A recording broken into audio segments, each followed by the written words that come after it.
Welcome everyone to our second episode, Content Development, which is part of our series on how do you create financially fit brands post-COVID-19. This is exciting for me because content development is one of my all-time favorite topics to talk about. Why? Visionstryt was established on the basis of the type of content that we were producing for the eye care industry.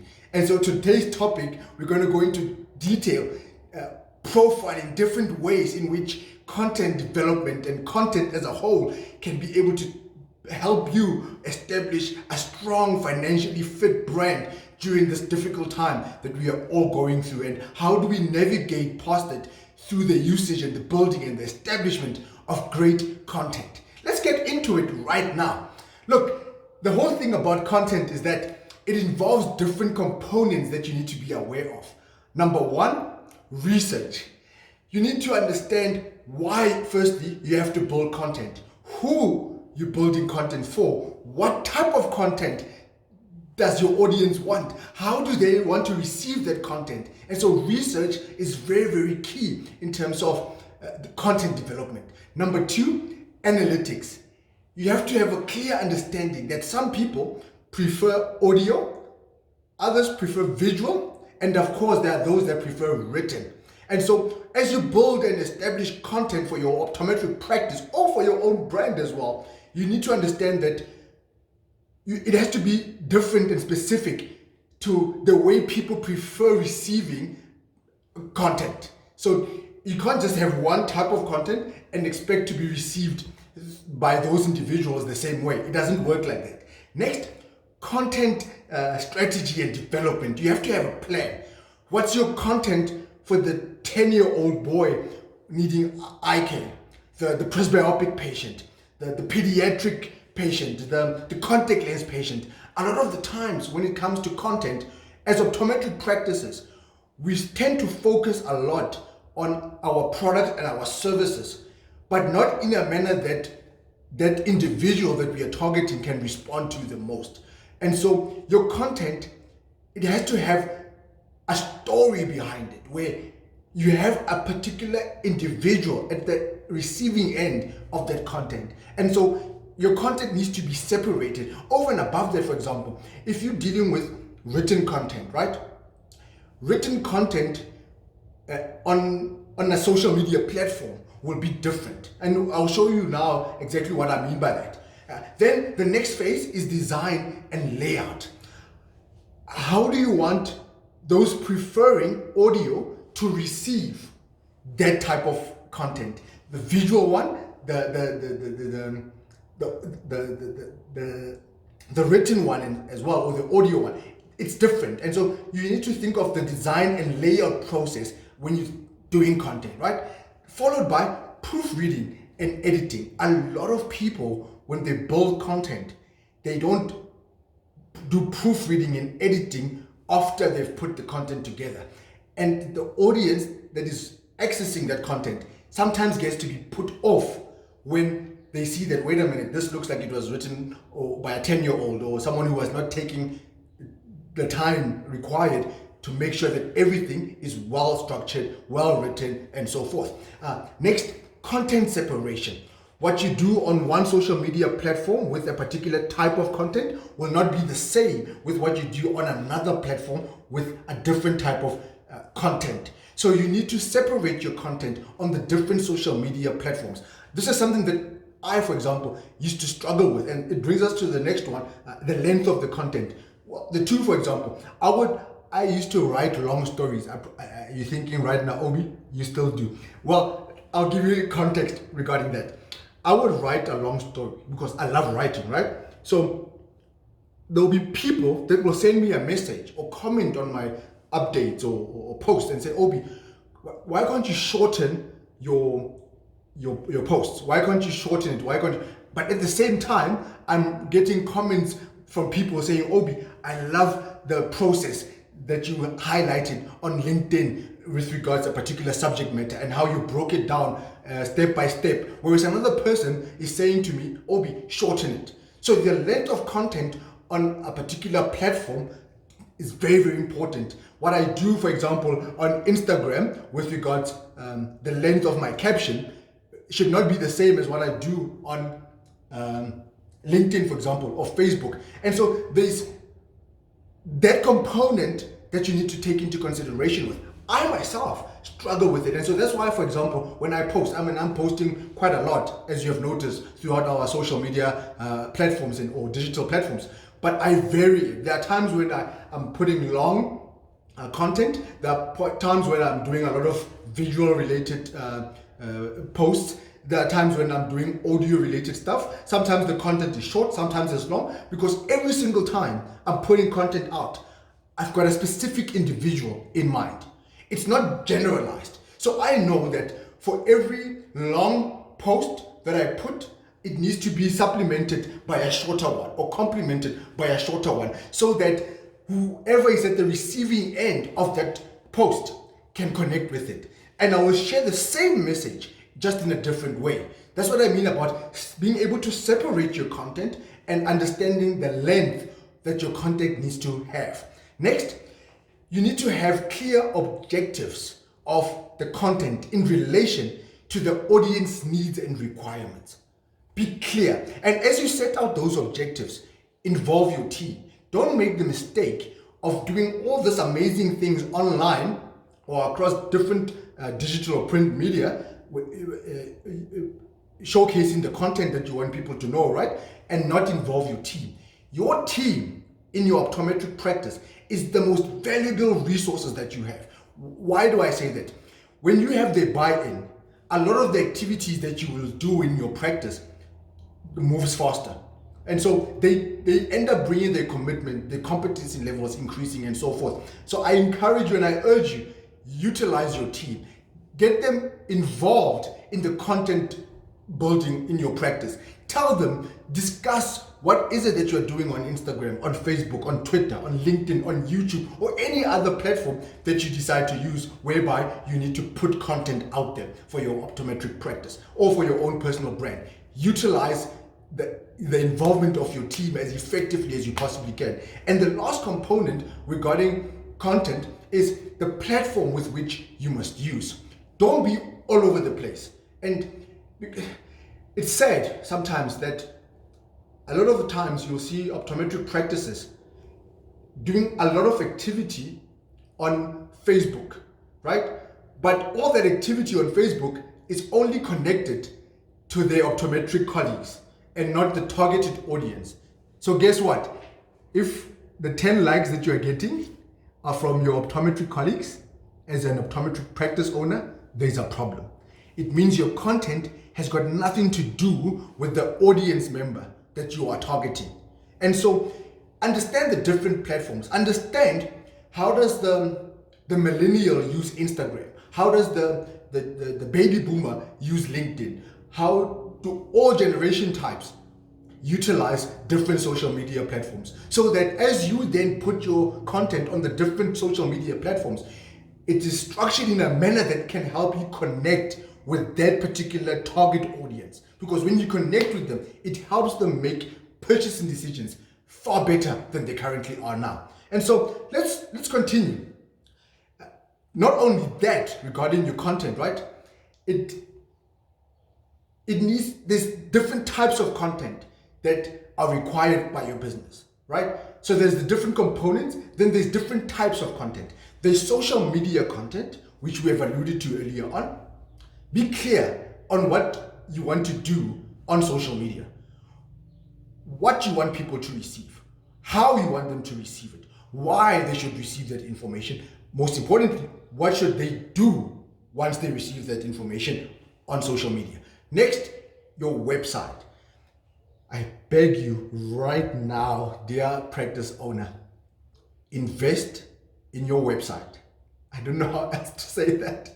Invest in your website, because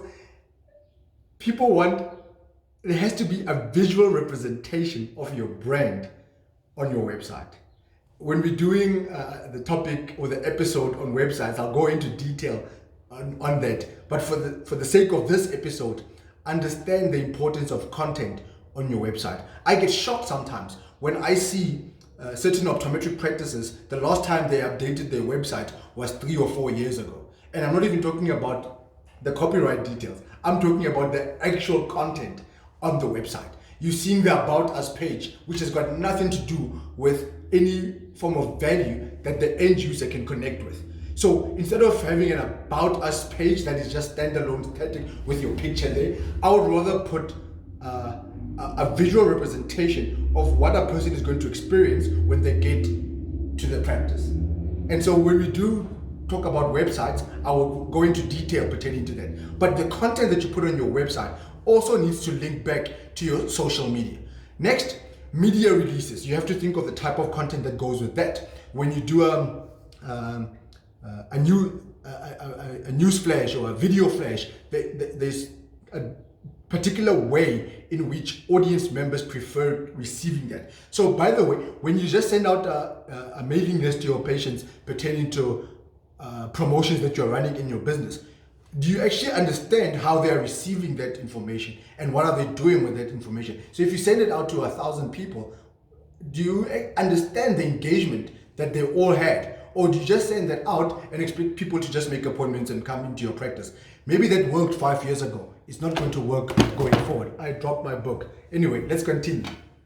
The next type of content information is corporate reports. You have to think of how do you structure and the type of content that goes with that. Next, it's infographics. That's very, very important. Why did I put, before I even get sidetracked, why did I put this book? For me, it's all about brand positioning.